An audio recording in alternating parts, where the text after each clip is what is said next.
Hey Spuddies, PotatoMcWhiskey here and welcome back to Let's Play Civilization 6 as Hungary. Where we left off, there was two major things we were working on. We need to get our units upgraded to musketmen and moved over to Mongolia. That's going to involve us getting a lot more money, as well as plugging in the professional army civic card to get all those units upgraded. I'm also working on a few little infrastructure things. I'm trying to build up and specialize my cities towards either production or some sort of economic resource, be it gold or science, like the city of Sazed, which is doing a really great job in carrying me right now. It's generating 20 science and 10 culture per turn right now.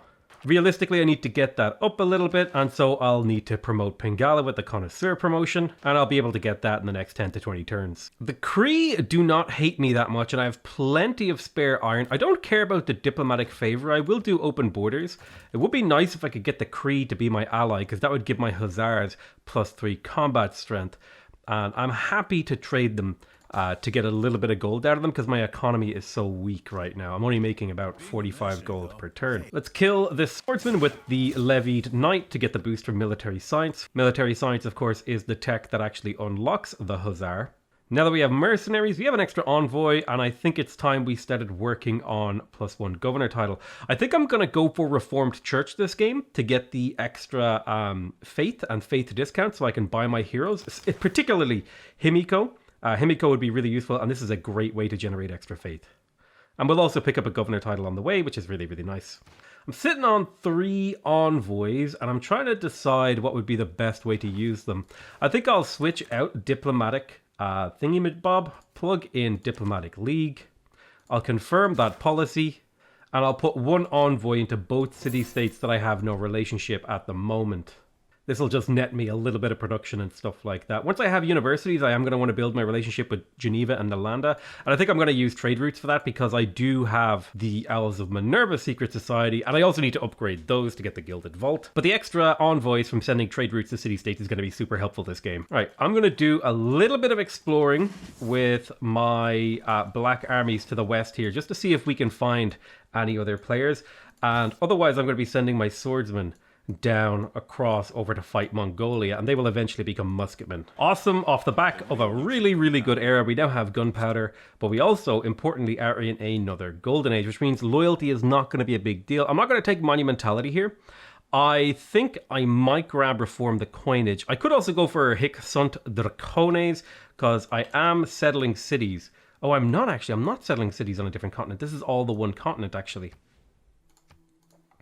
Well, in that case, I'm going to go for reform the coinage so I can get a little bit of extra gold out of my international trade routes. Now that we have gunpowder, our next major goal will be military science, but I think I can stop off and pick up a couple of things first. Namely, I'd like to get 2 crossbowmen if possible, so I'll pick up machinery first, and then maybe hard build a crossbowman. I'm also going to stop for a turn to pick up mathematics because I would like to get a diplomatic quarter, and it would also be pretty good for me to get education for universities. We have a builder in Cusco now, and there's a lot of tiles to improve in here. Most notably these fishing tiles as well as these mines. I think I'll prioritize the mines first. This is a 6 charge builder, so we should be able to completely improve this city. And then Cusco could very easily become a production center for me, although it's already kind of an economic center. So I might go for the market first to get that so I can keep trading with these city-states and then slowly develop it into a production center as time goes on. We have our industrial zone finished in Pex. I'm going to go for the aqueduct next. I'm trying to get this city up as much production as possible. It will need some builder charges, but I have a builder finishing in Egger soon, so I'll be able to throw down a couple of mines. I did want to build the Alhambra, but it would have taken me far too long. I didn't have enough production. I think Cash Marca is going to be the place where I build my Diplo quarter. It's mostly useful for the extra envoys and the extra, envoy influence points. So that's why I'm prioritizing this. This city will then probably go back to just building builders for me. We got our library in Wanuku, and this could be a production city. It doesn't really have enough, in my opinion. A city's going to take a very long time to develop. But out of all the heroes that I would maybe like to pick up, I feel like Mulan might be a good bet in this city, especially because I could potentially move Magnus over here and do a bunch of chopping. And I think that is in fact what I'm going to do in Wanuku, since I do have a couple of builders running around in the local area who will be able to do a bit of chopping. Now it costs me 75 gold to upgrade these city-state units, which is honestly very, very modest. So I'm going to get started now. And it's only 5 niter as well. So now I have 3 musketmen, and I'll have 4 soon that I can throw at Mongolia. Settle another city on the border with Mongolia, and ideally I would maybe see if I could snag another city right here too, just to get me that little bit of extra loyalty pressure. Finished our very first industrial zone with +4 or higher adjacency, which is great for a bit of extra era score. I would like a normal age for the next era. Let's talk to Gitarja, and she has mostly all of the resources that I could sell her. But I could also throw her horses and knight her and get 40 gold per turn out of her. Now in my capital, I have a difficult choice ahead of me. I would maybe like to get a galley or 2. Or I could go straight for the workshop and get this city above 30 production per turn. Amenities are going to be a bit of a problem in here too, which is why I've started some production of things like entertainment complexes to try to ease the amenity burden on my empire. I think the workshop is a reasonable thing to build here. It'll give me about 10% more production, so I'll get to work on that. Let's harvest this sheep to force grow Gior as well, so this city will hit 3 population really, really quickly and be able to work really good tiles quick and fast. Of all the city-states in the game that I can currently trade with, Geneva, I think, is my highest priority. Just to be able to take them away from other civs and to be able to get a bit more information. So I'm going to try to trade with them from Cusco. It'll also give me +1 envoy with them, which is something that I desire a lot of. Finished our very first holy site with +3 adjacency or higher. Another 3 era score, very nice. The purpose of education. And we also have access to universities now. I won my emergency too, so I got 200 Diplo favor. Let's just immediately sell that to a random AI and see what they'll give me. 69 gold per turn. Yes, please. Please give me your money. Although, let's be real, when the number 69 comes up, maybe that's not the first thing people think about when they look at Gitarja. I'm definitely making a PG-13 joke. Please do not cancel me. I love you all very much. This city exists to generate faith, which means it would be nice to have a trade route in here too. I don't really want to kill any of the tiles that I currently have in here. I could alternatively turn this into a production center. It does have decent tiles in terms of like these lumber mills to become a production center. And this would be like an okay industrial zone if I popped it down there. I think its main goal is to become a faith generation capital though. Open up our first trade route with Geneva, getting us an envoy there. It also picks up a bit of extra cash. And those international trade routes are going to be very important for me sustaining myself in this game. We unlocked guilds, which now gives us access to another governor title. I could go for ritual here. That would allow me to build the gilded vault. The gilded vault is nice because it allows the commercial hub to generate culture equal to its gold adjacency bonus and let you have a harbor. If you have a harbor in the city, you get +1 trade route capacity. I'm less inclined to go for that extra trade route compared to picking up Connoisseur on Pingala right now to get that really nice boost in culture from the city of Sazed. In fact, it was generating 12 this turn. The amphitheater was pillaged in here, so its culture per turn was hurt a little bit, as well as the negative amenities kind of causing me a bit of a problem. But once I have that under control, I'll have a pretty good culture in Science City here. Aqueduct completed in PEX, which means our industrial zone now is churning away very, very strongly. Let's grab the workshop and then the probably barracks in here so we can continue to build up the amount of production this city has. We're ready to start harvesting to get access to Mulan. Let's harvest that. That'll take about half of the production required to Milan. And then I'll use this builder right here to maybe get an extra couple harvests in as well. I've decided to reassign Liang away from Edgar, and we're going to work on amenities in here. Instead, I've placed her over in Cajamarca because there's a lot more need for builders over on this section of my empire. The city of Zizgvar is going to be a gold production city, so I'll get to work on a harbor in here, and then likely a commercial hub on that tile right there. I have enough envoys in the bank to get suzerainty of Brussels, so I'm going to pop that in there. I don't need the 15% production towards wonders, but what I really want is the exploration information. Can I find other civs?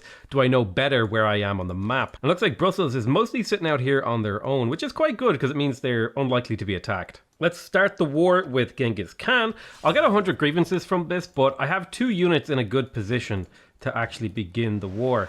Mostly this musketman and this catapult, so I'll be able to start getting a little bit of damage on the city right from the get-go, and I could potentially even pillage this, and I have more units ready to follow up. Let's kill this horseman right here. We will continue to bombard the city. Can I get my great general over here to promote this guy? I might use... This general isn't useful anymore except for his retirement. So I think I'd like to use his retirement to boost someone here. This musketman is on the verge of death. There's not much I can do about that. Let's hit this city to try to get its health down a little bit more. I think I can retreat this musketman safely, and then I think this catapult survives against that knight. I could be wrong though. We have the workshop completed in the capital. I'm going to grab myself a couple of galleys real quick just to be able to explore this kind of great lake. Harvest and kaboom. Now we have Mulan. Let's go ahead and transfer Mulan over to Obuda. Mulan's going to be a pretty strong backbone of our army here because she's going to be the unit killer force. Quite happy that I was able to harvest out Mulan. Let's promote our musketman with commando so he's a little bit faster. We will, of course, bombard some of these units. I think we could take out a courser here and conquer the city in one turn, which is fantastic because now we control this city. We can reassign Magnus over, and because we have good loyalty pressure, we'll be able to hold on to that loyalty. And we can start using Mulan to kill some units as well. I will lose these units in 3 turns. They'll return back to Rapa Nui, but I'll be able to levy them again very, very soon. Alright, I'm very happy with this. We now have access to Theocracy. I'm going to switch over to Theocracy. I lose the unit experience bonus, which kind of sucks. We're not building settlers right now, so we no longer need that card. And just the great thing about Theocracy is that we get a little bit of faith from our citizens in cities with governors and a 15% discount on faith purchases. Let's plug in Republican Legacy to keep my amenities up across my empire. We'll also put in Trade Confederation because the majority of my trade routes will be going internationally to city-states. We will also plug in feudal contract so we can just start producing military a little bit quicker. Overall, I'm feeling very confident in my current position in this game, especially with regards to a war with Mongolia. Now, one small worry I have is that there are a few civs kind of running away with the game in terms of science, but you know, we might be able to do something about that. Plus, I think the Kree are like gearing up for an invasion of my empire, which I'm not a big fan of. I think our next major civic is to go for diplomatic service. This will give us access to spies as well as the chancery, and then we'll likely push for nationalism so we can start combining units together. Basically, every civ in the game has joined the military emergency against me, which is not great, but it's also not the worst thing ever. The big problem is like Katarja. I wanted to get a friendship with Katarja, but I couldn't get it off her. And that was actually a big chunk of my money was coming from a friendship with her. So now I'll have to try to fend off these guys with walls and crossbowmen and stuff like that. Because these are relatively scary armies. They're not like incredibly dangerous, but they're scary enough that they'll be able to pillage and do damage to me. Plus there's a couple of like horsemen and coursers running around my territory. There's Indonesian swordsmen coming from nowhere. I'm also still dealing with barbarians to the south here with just a single black army. So we've lost all of Rapa Nui's units. It's going to cost us 1,400 to levy them. I wonder if Alexander will be willing to part with any of his gold. No, it doesn't look like it. This is like an unfortunate moment for me. And since I don't really have much of an army myself, I'm going to be stuck for quite a while until I can get these guys re-suzerained. Thankfully though, I'm only about 50 faith away from picking up Himiko, and I can use her to do that. My plan didn't line up perfectly, but it kind of roughly lined up to where I would wanted it to be. We're a little bit off, which kind of sucks. I was hoping to be able to re-suzerain them this turn, but we will just have to make do with the situation that we are given. Let's get to work on the Grand Master's Chapel. That'll give me +5 faith per turn and access to faith from pillaging. I'm also going to go ahead and recruit Himiko right now. And so there she is. One worry I have is that there are enemy units in the area that could maybe cause me issues with Himiko if they capture her, but I'm hoping that I can just get her into Rapa Nui fast enough and levy their military quick enough that it doesn't matter. Himiko's in position. Let's levy the city-state. Boom. Next turn we have full access to our old army again, and we can finally get this show on the road. A little bit of a delay. Not ideal. Not ideal by any stretch of the imagination. But all in all, not too bad a result.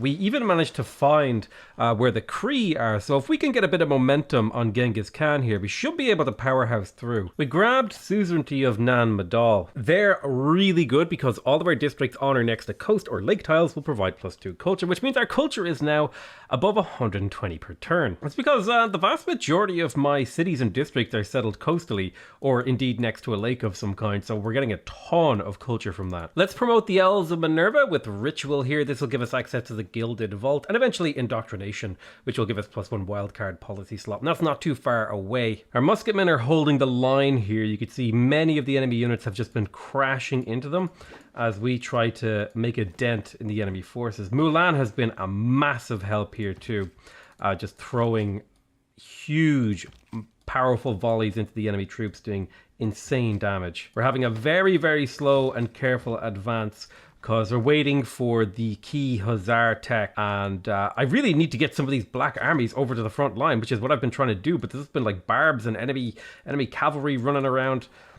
If I can get these guys over to the front line, we're going to be in great shape because they will be able to turn into Hussars, who are basically cavalry units, which is the unit that they replace. So they have 65 combat strength, which is insane. And they also get +3 combat strength for every active alliance. I feel like that should be also, it should be like +2 for every alliance and +1 for every city-state your suzerain of. That would be way cooler. Because it kind of feels like when you're in an aggressive game, you don't get a whole lot of allies. This musketman has taken just a little bit too much damage, so I'm going to try to retreat him. I'll have this musketman take his place. We now have Himiko on the front line, so she's going to be giving us a lot of extra bonus damage, which is going to be useful for our musketmen to slowly break through the enemy lines. I do need to like resupply with my own armies though, because at this point I've relied far too much on city-state armies, and we're getting to the point now where that's just not going to cut it. The Kree are willing to take white peace, which is exactly what I want here. If I can get their units out of this war, because they're the ones with the cavalry and stuff. Now, if I could get Indonesia to piece me out as well, it'd be superb. But she kind of hates my guts. What if I were to trade her a great work? She still wants like 35 gold per turn. So I'm going to have to keep fighting Indonesia. But we have military science now, so we have access to the Hussar. I think we definitely want to upgrade to bombards and then maybe look to go for oil into infantry or something like that. I'm mass producing Hussars as we speak, but they take quite a while to build. We are slowly whittling down everyone's armies though, using Mulan, the catapult, and the city shot. And otherwise, we're holding pretty okay here. And this guy should be about ready to rejoin the fight. I think I'll actually bring him back around. We have the Grandmaster's Chapel, so pillaging is going to be super useful. The question is, do I go for the military academy first and then start producing, Hussars? And I do feel like that's the right move. These are late game production cities. I can have my other cities kind of pick up the slack in the meantime, although I haven't been doing that, so that's been a bit of a mistake on my part. You could build a Hussar in 7 turns in here. And I actually feel like I just need units on the board. I just need units right now. So I voted up an aid request for Alexander in the hope that the AI would start trading gold towards him, because he's the only player in the entire game, well, aside from the Kree, who really does not have a negative opinion of me right now. And I'm curious to see if I could get him to join any of these wars. It doesn't look like it, but maybe if I give him open borders and see if he wants to buy like a couple of my luxuries, like obviously you want Mercury. Well, no, it looks like he doesn't. Yeah, I would love to get this guy to be a bit more friendly with me, but I think the amount of grievances I've generated is is a bit of a problem for diplomacy. Like, let's be real here. I think we could take out that Lanero safely now. Although maybe I'll just play it safe and hold position while I wait for my very first Hussar to arrive, and here he is. I did pay full price for his upgrade. But I need power on the front line. I'll be able to plug in the cheaper upgrade card soon for the rest of them. Unfortunately, the Renaissance is already ending, and I haven't even really been able to work my way inside Mongolia's territory militarily. So, a little bit of a damp squib of a war so far, but I'm hoping to bring it back now that I have a bombard and a Hussar hitting the front line. I don't think there's many surprises hiding in the fog of war, so I'm going to start pillaging for extra science. Every time I pillage a campus or a campus building, it's like getting an extra turn of science, which is a pretty big deal for me, considering I'm a little bit behind. We can start bombarding Calcutta and maybe take it next turn and actually like turn this war around into something that we actually wanted. All right, let's bombard the hell out of this city, and I want to capture it this turn. So, man, he got a cuirassier into it. Well, that's that plan in the drink. I'm gonna have to wait till next turn to get it, unless I can get a Hussar over here to do enough damage to push through with my musketmen. And there it is. Right, we got ourselves a second city. We will keep this one. Reassigned Victor over to Kolkata. We're in a golden age, so we have a bit of time. Korla's gonna be a rough spot, but they only have Is that medieval walls? It looks like it might be medieval. Is that Renaissance? Yeah, they got full walls in here, so that's a problem. They only got ancient in here, so I think we're going to march up before we go east. Let's pull out feudal contract, then we'll immediately plug in professional army. I could also use a bit more gold to my trade route, so caravanseries is going to go in. We'll confirm all those policies, and now we can start upgrading these guys to hussars. I have a good few hussars on the front line. We're working on nationalism as well. We'll be able to get quite a few kills here. I'm a little bit worried about some of my musketmen dying here, so I'm going to retreat them back to heal. It was like Simon Bolivar will accept peace, and that's what I'm hoping for. Now, if I could get Indonesia to agree as well, perfect. So now we are at war with Mongolia and Mongolia alone, which means we only have to face off against his 116 military strength. I'm going to want some extra bombards to follow up this army. Probably something I should be working on right now. Actually, you know what? Screw the military academy in my capital. I think like a couple bombards in here is the right move to follow up. I got away with not building an army for a very long time thanks to Himiko and the city-states, but I don't think I'm going to get away with it for much longer. Hey, we met the final player in the game, and it is Gorgo of Greece. All right, let's smash this encampment wide open so that it can't shoot anymore. And there it goes. Then we want to break the encampment itself. So maybe we can do it like this. There we go, encampment gone. We need to clean out some of these units. Mongolia has basically no army left, so there's essentially no threat to me. I can take my time taking them out, although I am under a timer because all the other civs in the game have really high science. I think I do want the Gilded Vault in here for more trade routes to sustain my military, as well as the little bit of gold from the bank itself. Let's upgrade this Hussar with the Depredation promotion, so now we can pillage like crazy with him. We'll step forward towards Karakorum with my musketmen. I've got a few musketmen I want to get in range there, so we'll keep them moving forward nicely. And this bombard also wants to step forward. And I think expert crew is good because we do want forward observers. Being able to attack and move is not necessary because this thing already has a ton of movement, but it would be really, really nice if it could get that +1 range so I can just mill down cities from really far away. All right, we've got enough envoys to take suzerainty of Wolin, and that'll be dead handy for 2 reasons. First of all, now I can levy their military and use it against the Cree. Although the Cree are pretty tanky at this moment, but I have a lot more information about the world now. I'm probably going to want to get suzerainty of Mohenjo-Daro and use that as a pathway into the Cree and maybe approach Indonesia from the south. So I think after Mongolia, our next target will be the Cree. I am kind of picking one of the biggest, baddest boys on the map to go after, but I think it's kind of necessary. Once I have suzerainty of Geneva, I think I'm going to start directing some of the troops that I'm building over to the west, and we'll push through Geneva with their troops to push through Alexander and try to like pincer attack the entire world. Yep, that's right. We're going to try to attempt a pincer attack on the entire world. I hope you guys enjoyed this video. I love you all very much, and I'll see you guys next time. Bye-bye!